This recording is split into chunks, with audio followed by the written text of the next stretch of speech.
Well, I was reading this story the past week about a guy who had a friend named Elijah. And, this guy, he was writing this story, and he had said that he and Elijah, his friend, they lived in the same neighborhood for years, all growing up, that they played sports together and that they shared many classes with one another for years. Well, their sophomore year, Elijah missed like 2 weeks of class, and he was just assumed to be sick. Like, he was just sick, I guess. This is before phones, and you could just text somebody and be like, where you at then? So when he returned to class 2 weeks later, before class, the teacher was asking Elijah about like what the weather was like, and about llamas, and about what you ate while you were there. And so the friend is like, bro, did you go on a trip? And Elijah was like, yeah, bro, I went to Peru.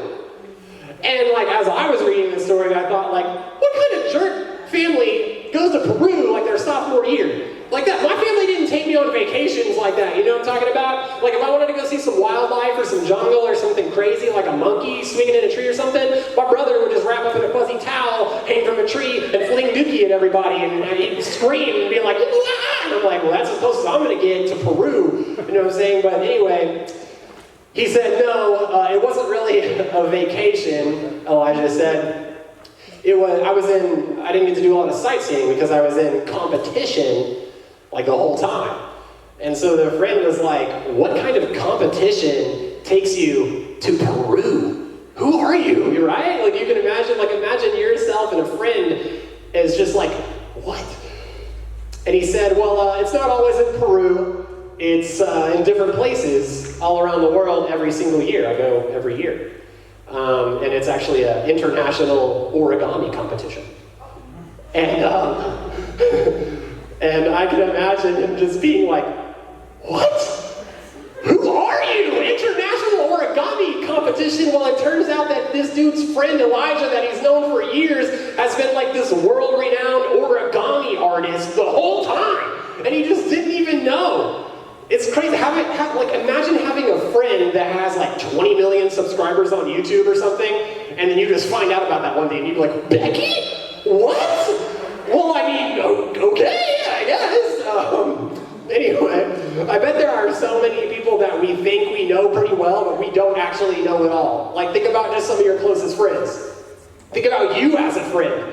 Are there some things that you haven't even told your closest friend? I wonder. It's crazy. When we started this series, we said that God designed us to know Him and be known by Him. But God also created us in His image, which we see in Genesis chapter 1. So we have this desire woven into our DNA to know and be known, not just by God, but by other people as well. It's why we ask questions. We ask questions because we want to know things about people. It's why we watch videos. It's why we look at pictures and why social media works. But it's also why we post pictures and post videos and put content out there. We want to receive information, but we also want to provide information and videos and pictures and experiences because we want people to know us. We want to be known. But we also want to know people, too. And that's because God put that there for your relationship with Him, but also for your relationship with other people. And with this being the case, it's still true that most people still feel like no one gets us 100%. Nobody really completely, fully, wholly understands us. Think about it. If you've had parents, since the day you were born, they would have the best bet at knowing you the most completely because they've spent the most time with you. But do they know everything about you? Heck no. You hope not, right? What about your teachers? Do they know everything about you? No. I bet you there are things, like I said, that you haven't even told your closest friends. And then I wonder, do you even understand you? Do you even understand yourself? You're like, I had a moment like that just like before I got here. I was like, why did I do that? I don't even know. I'm an idiot, right? Kind of like the mask video earlier. But it's crazy, but it's true. And honestly, there's only one person who can ever understand you fully, and you already know that it's Jesus because this is church, and the answer is always Jesus. But even in knowing the good and the bad and the ugly and everything about you in between, Jesus still gave His life for you. He still went to the cross for you, knowing everything. even though he knew your deepest, darkest secrets. But it's not just that. He didn't just know your name. He didn't just know who you are. He knows you deeply, and he cares about you, and he loves you. See, what matters to you matters to him. And he shows us that in this interaction with Zacchaeus. That he didn't just know his name, but he knew what mattered to Zacchaeus. See, because Zacchaeus was not the person that you would care to get to know at the time. We established this. He was a chief tax collector, and it was pretty well, just despised by everyone in the community. So followers of Jesus didn't expect him to care much about little Zacchaeus either, right? Because while Jesus had established this reputation of caring for the poor and the mistreated, Zacchaeus was the one making people poor and mistreated. He was the one doing the mistreating. So everyone was absolutely shook in Luke chapter 19 when Jesus reached the spot where Zacchaeus was. Remember, he had been followed by this huge crowd of witnesses who had seen Jesus perform all of these miracles and do amazing things, proclaiming to be the Son of God, the Savior of the world, the Messiah. He has come, he's here. So people are like walking around following him, saying like, this is amazing, I want to witness this. And Zacchaeus is there at this spot in a tree, which is why Jesus looked up to him and said, Zacchaeus, come down immediately. I got to stay at your house today. And it seems weird he would invite himself over to Zacchaeus' house, but there's more to it than that I want to catch. Because having someone in your home was a sign of friendship. Jesus was saying, hey Zacchaeus, I want to be friends with you. There's this huge crowd of people, and I see them, but I also see you. Jesus is a friend of sinners. It tells us that in his word, and he proves that when he points him out. And he says, yes, I love all of you, but I also love him.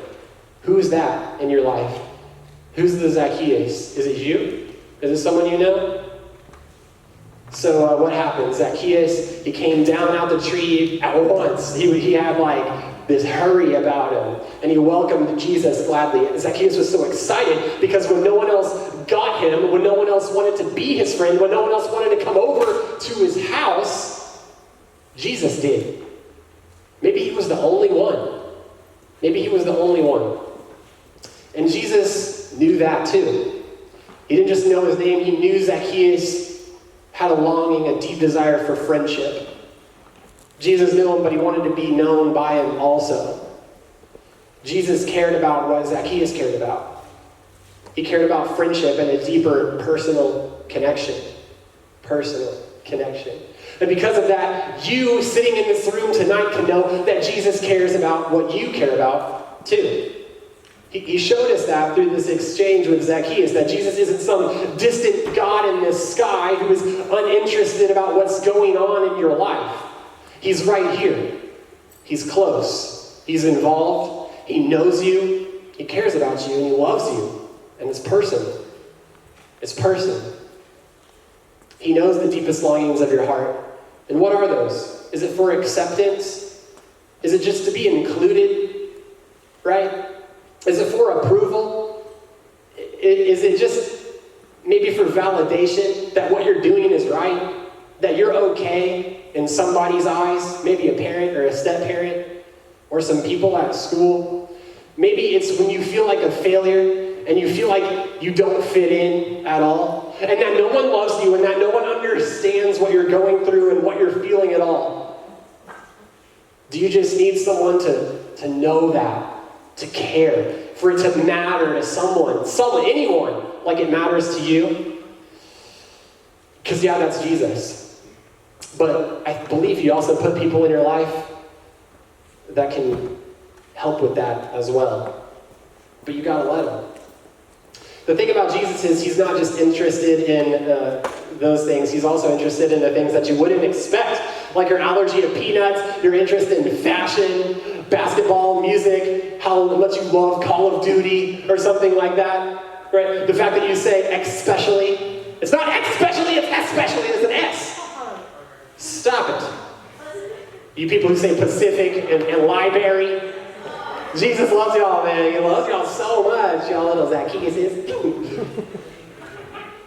But there's so he cares about everything. Like, you think it's small and it's insignificant. Last week we talked about just the magnitude, the size and scale of God and the universe. And you're like, why would he care about how I pronounce something? Because he cares about everything about you, because he's so madly, wildly, and insanely in love with you. That's how. And you don't believe that anyone can love you. You're like, me though? If they only knew. Well, he does. And he does. So 2 things before we dip out into small groups tonight. I'll explain how those go in just a second, but I think this is going to help us put some teeth to what we're talking about. Number 1, talk to Jesus about what matters to you. Because I think a lot of us, we have this doubt. And if you were here on Sunday, you learned that God is trying to pour out this favor, this blessing on us, right? And the one thing that can stop or prevent us from receiving that is doubt. And a lot of us have this doubt that Jesus even cares about what matters to us, that he cares about what we care about. So just talk to him about it. Talk to him about it. What's your prayer life like? How can you even begin if you don't begin? Number 2, talk to others about what matters to them. This is good practice. Because if you're doing it, it becomes easier to believe that someone could do this for you. Here's an example. My 5-year-old son, I have a 5-year-old, he's my oldest of 4. Every day I get home and he says something to the effect of, "Dad, I made a portal to another dimension." He loves Minecraft. He's like, "I killed the Ender Dragon." He's like, "Check out this diamond sword I made on my crafting table." And y'all, I gotta tell you right now, I could care absolutely, not any less about Minecraft. I don't care about it whatsoever. But it matters to him. So it matters to me. Right? Now, your parents might not take an interest in what matters to you.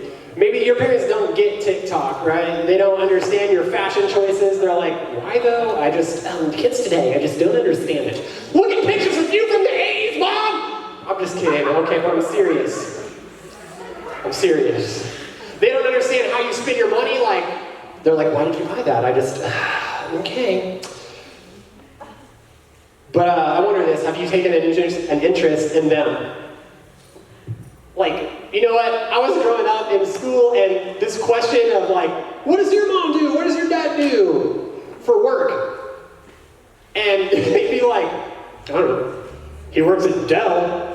That could mean 200 million different things. He works at Dell. Doing what?